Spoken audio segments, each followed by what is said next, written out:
Hello, ladies and gentlemen, and welcome to another episode of Explode Your Expert Business Show. And today I'm here with the one and only Michael Greenberg. How are you doing, Michael?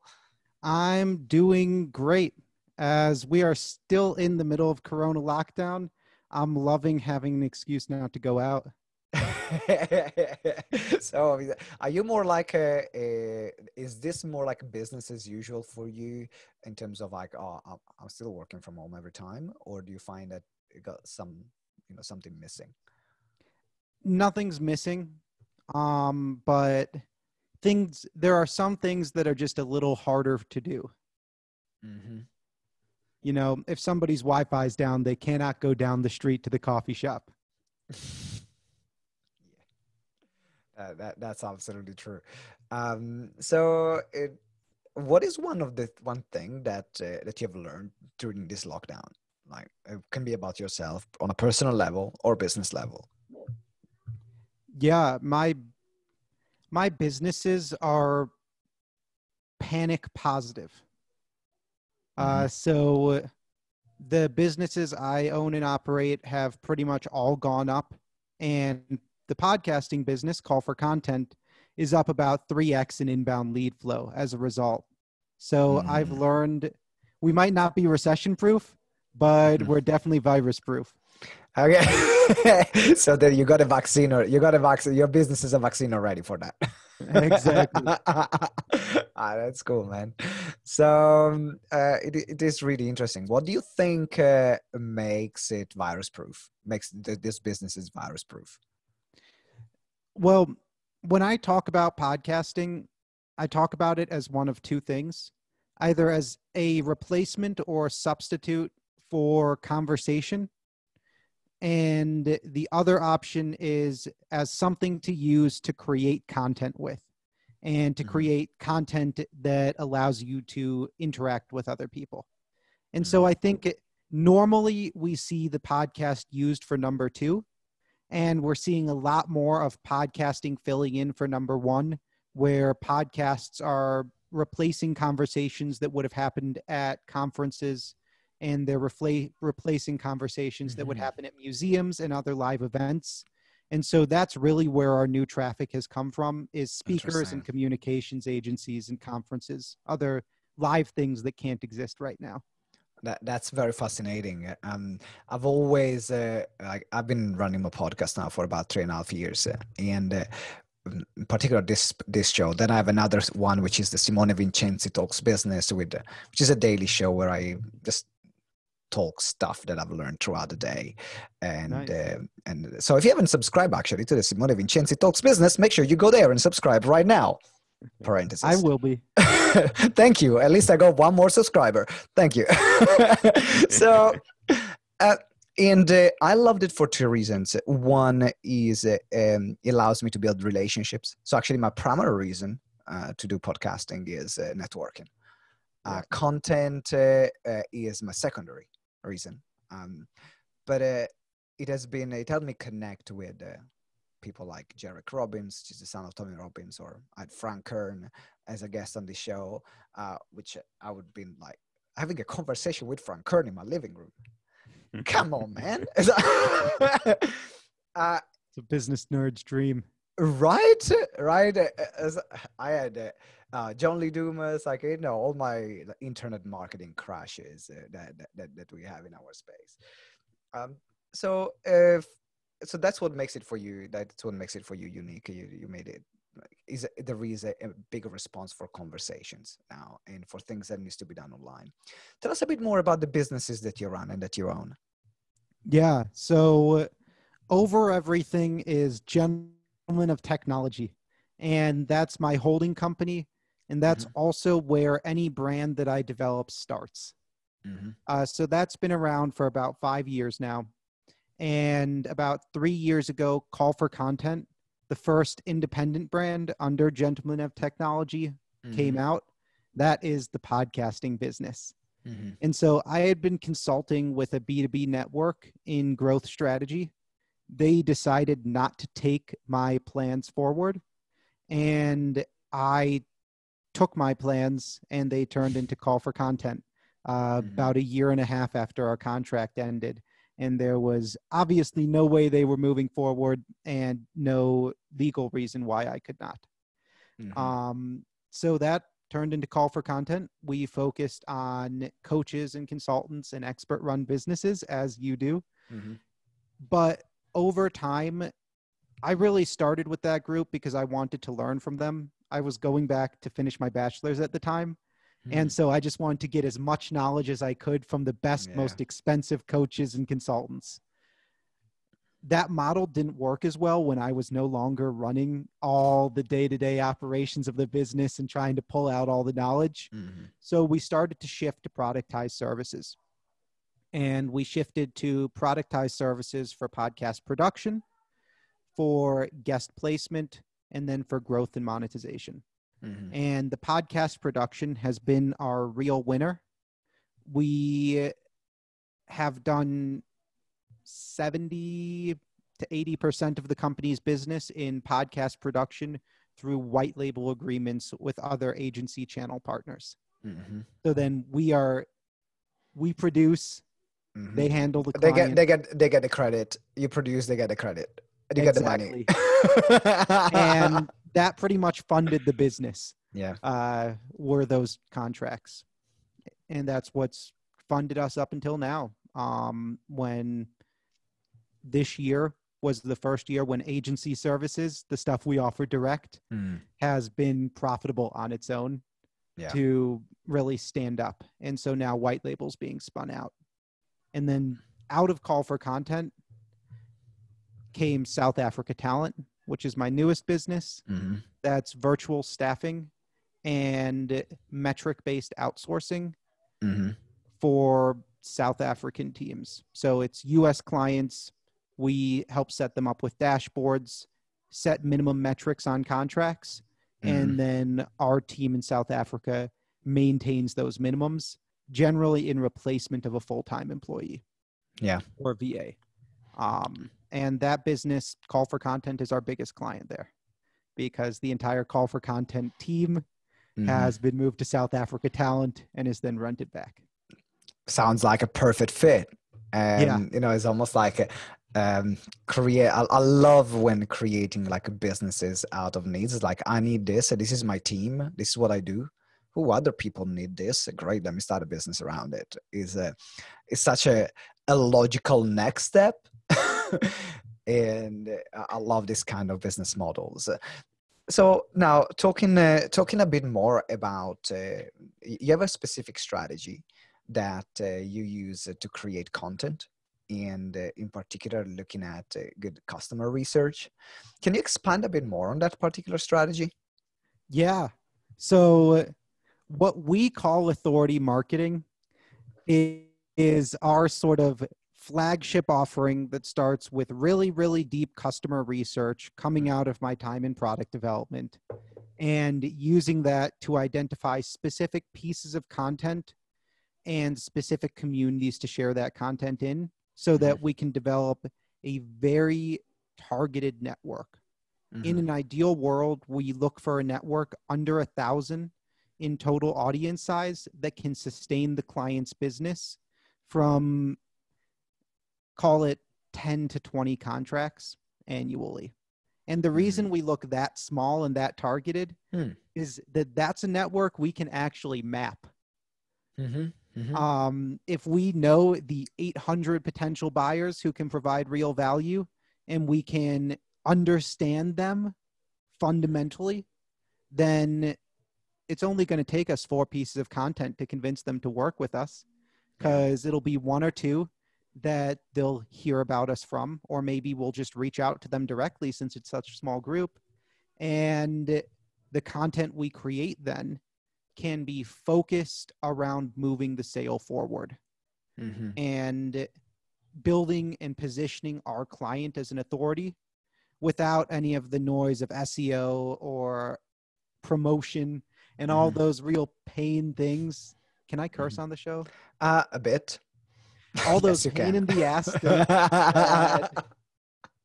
that really make content marketing impossible to pull off as a solo or even as a small company, where we do essentially essentially our authority marketing is sales first, content marketing that's really focused around customer research. So what you're saying is that you're identifying, first step one is identify a community, which is about less than 1,000 people.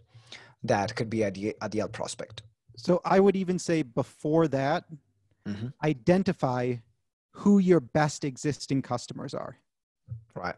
That's step number one. Yeah. And then from those customers, figure out which one the best in terms of people you like to work with and which are the best in terms of make you the most money. Yeah, sometimes they're not the same. Right. They're almost never the same. Oh, I love you because of the money you're paying me. Ooh, I love you because I will work with you for free. Yeah. Very, very different sides. So figure that out first. Yeah. Then go out and interview them. Interview the actual customers you've had and go try to get 3 or 4 more. And I walk through the specifics of what questions to ask and the kind of persona you're looking to develop at the end in our authority marketing playbook, because it's really, that entire book is about customer research in developing this sort of positioning. And so you find out about them, you develop the persona, and while you're doing that research and developing the persona, they will tell you the communities. Right. And then you've got these communities, pick them all out, draw your Venn diagrams, and look for the few communities where everyone overlaps that fits the profile you're looking for. Those are the 2 or 3 places you're actually going to get involved in for the remainder of your business. I love how you start from the customer first. I think that what a lot of people do is, and definitely what I've been doing, was to let's just think about, okay, who are the people that are my customers, and almost like second guess it, instead of starting and looking at, okay, so I got this customer here, which also belongs, which I love working with, which also belongs to this community, this community, this community. I've got this other customer here that belongs to this community, this community, this community, and they both belong to this X community here. So that's a good sign. Let me go and build relationship and tap into that community. Is that what you're saying? That is exactly what I'm saying. That's genius. That's simple. That's brilliant. That's effective. These are the kind of things that I love. These are the kind of things that our audience loves. And so we love you. That's a fact right now. So we officially love you. Now, moving, is there any things that someone, before implementing this strategy, needs to be aware of? Like, these are the don'ts, or the things that you can really fuck up if you try to do this.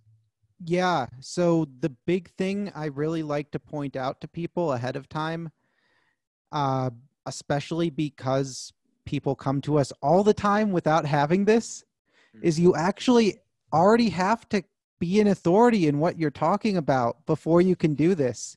People might not know it yet. No way. You've actually got to know what you're talking about and be able to prove it. Yeah. And we will no longer take on a client if they cannot provide us with that list of their 5 favorite customers who fit the profiles or something close to it. Because if you're trying to go from scratch, it's a hard push through the market, and you got to do the groundwork. Yeah, you got to do the groundwork first. Positioning yourself. I mean, that's the work that we do here at GTeX. It's like turning experts into authorities, and it's not something that, like, first of all, you got to be good at what you're doing. It's not that you got to prove it. If you're not able to prove that you can do it on your own, no one else is gonna. It's like you gotta be a walking example of the work that you do. And if you're not there yet, great, put work in, like build that reputation, build those clients, and then you will be able. And then I think there is this thing about there was this conversation a few years ago about, your brand name and your fame name, which I always hated. this fame name. And you find people that never worked with someone before, and I was like, I'm the number one strategist for like weight loss around your ankles in the world. And I'm like, but no, you're not. That the fact that you call yourself that way doesn't mean that you are. Yep. And sometimes people are authorities and don't realize it. Okay, tell me more about that. So I have a client, and I'm not going to name names, but he's the foremost expert on Zapier. Doesn't work at Zapier. He's the only both certified platform developer and certified Zapier expert from like both sides. So he can build the integration and show you how to set it up and do all the automations. He's the only person with that double certification in the world, and he never brings it up. Right. That should be all you need to open half the doors and integrations for you. But if nobody knows it, it's not going to matter. And to your point about whether or not somebody does know about the thing, the test I like to use is the talk test. If you can give a half-day workshop on it, or you're ready and amped to give a keynote speech if asked, like in 2 days, then you're probably ready to call yourself an authority on that subject. But if you don't have all that knowledge internalized, it's difficult. It is. Absolutely. What do you think some people don't like to blow their own trumpets? Some people are just naturally humble or modest. Some of it, I think, has to do with religious backgrounds or other cultural backgrounds that are much more against that sort of thing. Other times, like in this case, I legitimately don't think he realized it. That was a unique advantage he could point out. And that I see that time and time again, where you need that outside view to look over everything that could make you an authority and sort of string together the ones that really work. Totally. It is, I had a very weird experience because I think even this is easier to point it out from an external point of view than even from things that you've done. Because you've done it, then it falls more natural or normal to you. Exactly. And I remember I was working with a friend of mine, which owns a very famous and important speaking bureau. And we were working on my profile, helping it to tweak some of the wording to get more speaking engagements, because I do around 200 live events every year. I mean, wow. I Not used right to do. now. I used to do. Like literally overnight, we had to reschedule about like 80 events that we were running for our company and move them online. It's like, all right, new things, new ways. But I love live events. I love live events. I love the buzz that gives me a live event. I love being on that stage. I love the energy that I get from people and the seeing like real their faces there. That's what makes me alive. And that's why I love this industry. And so I was working with this person. And one of the things that we've been doing is to help within 3 years to launch our clients, to help more than 500 people to launch profitable businesses. I didn't mention it anywhere, nowhere. Like it wasn't even in any piece of marketing. And she was like, you know that this is the biggest thing that people are going to be looking for. I'm like, huh. They don't care about the fact that you did this gig with Les Brown or with Gary Vee or no, they want to see what results did you get. And I was so close to it that I couldn't see it. Yep. So very fascinating. And now, in terms of making this particular strategy work, I know you have a playbook that you have developed where you go deeper into this particular strategy. But is there something that some people that are listening right now, they need to be aware of to make this work? I think we've had clients who say, no, we can't ask my customers that. They're too important. or no, I don't really have anyone to ask. And I've already mentioned the fact, if you don't have anyone to ask, this is not for you. If your customers are too important, just start a podcast and invite them on, and then ask the same questions on air. They won't notice. And then you'll get a podcast out of it too. So win-win. I think the two other big things to note with this is that this is very much a persona-based strategy. So the end result you get from this will be a persona or series of personas that are almost real people. Not quite there because we've scrubbed away some of the edges, some of those hard truths that don't fit with marketing needs, but having those personas is a very different marketing strategy than many other people are used to. And if you are going after B2B, you need not only the individual buyer personas, but you also need a firmographic persona for the kind of company you're trying to reach. And that last bit is super important, because if you're trying to reach the VP of sales at companies, that means nothing to me. If you're trying to reach the VP of sales at a technology company between 20 and 200 employees, that's somebody I might be able to introduce you to. Yeah. So it's not only being specific about that persona, but also about the company, if you're targeting companies. Yeah. And we've seen this work pretty effectively for enterprise. So this strategy can work whether you are targeting an individual or whether you're targeting a company. Correct. That's what I'm hearing you say. Okay. Because good customer research is never a bad thing. Good. I like that. Good customers research is never a bad thing. Is there any particular tool that you use to collate those information that you have for your customers, or that can give you the answer in like either graphs? Do you use Excel spreadsheets, or do you have any other tool? Yeah, I use otter.ai to transcribe all of the calls and interviews we have. That's huge. The other easy one is... Can you tell for everyone that doesn't know what otter.ai is? What is it? So otter.ai is a transcription tool. It does automated transcriptions. They give you 10 hours free every month, and then 100 hours a month for $80 a year. So it is essentially free transcription. As a podcast agency owner, we use it a lot. Can imagine. I love Otter. It's my best friend. Yeah, it's synced straight up to Zoom too, which is fantastic.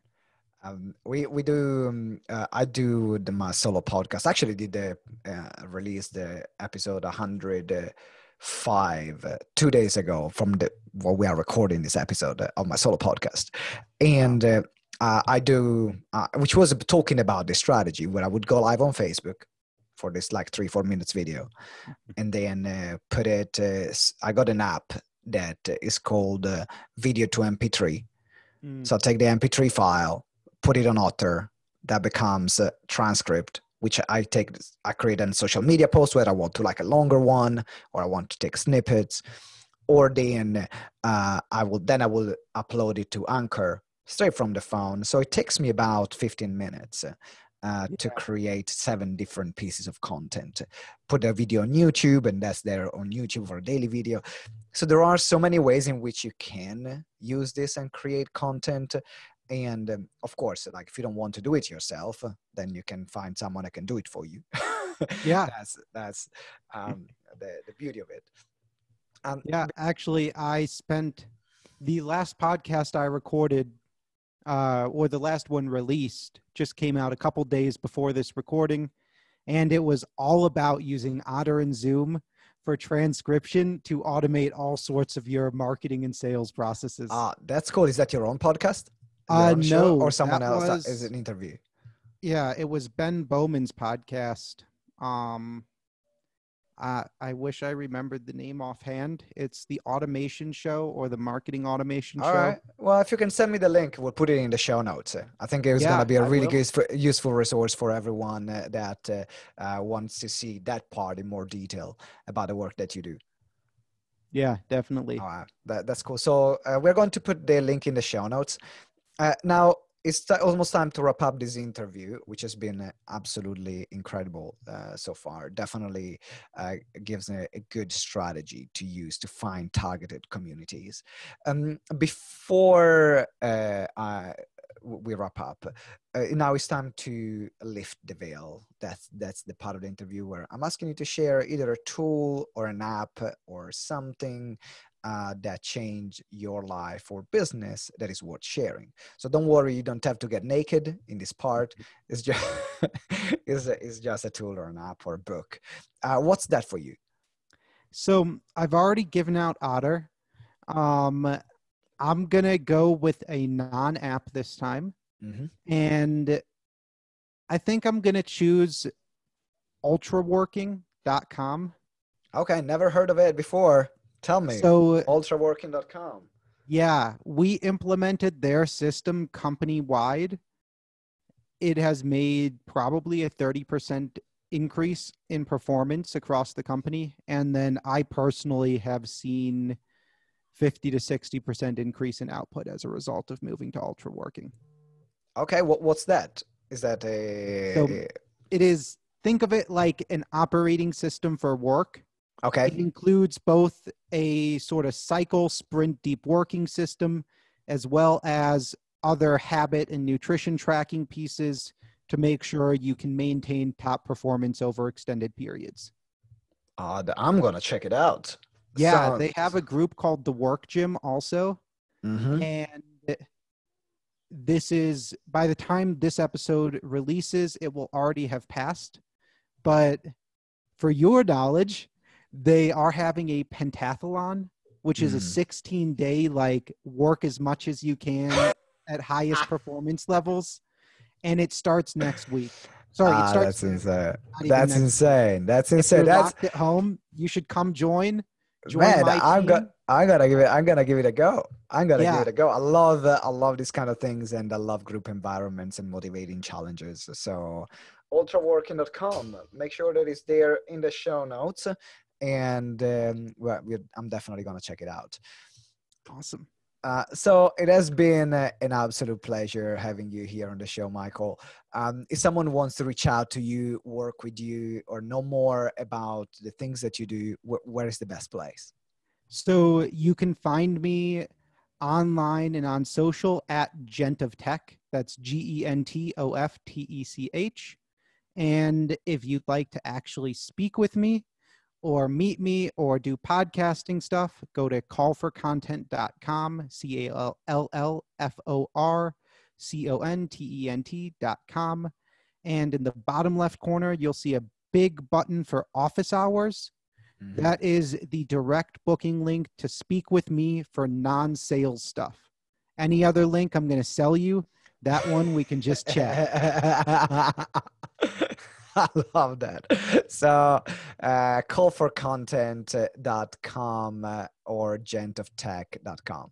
So we're going to put the links. The links are going to be in the show notes. So scroll down right now. If you're listening or watching this, you can find it, whether it's on the website, on your favorite podcasting app, or YouTube. Make sure you scroll down and you will find all the links to connect with Michael. And Michael, thank you very much. It has been an absolute pleasure to have you on the show, and I'm looking forward to talking to you soon. Likewise. All Been a right, lot of fun.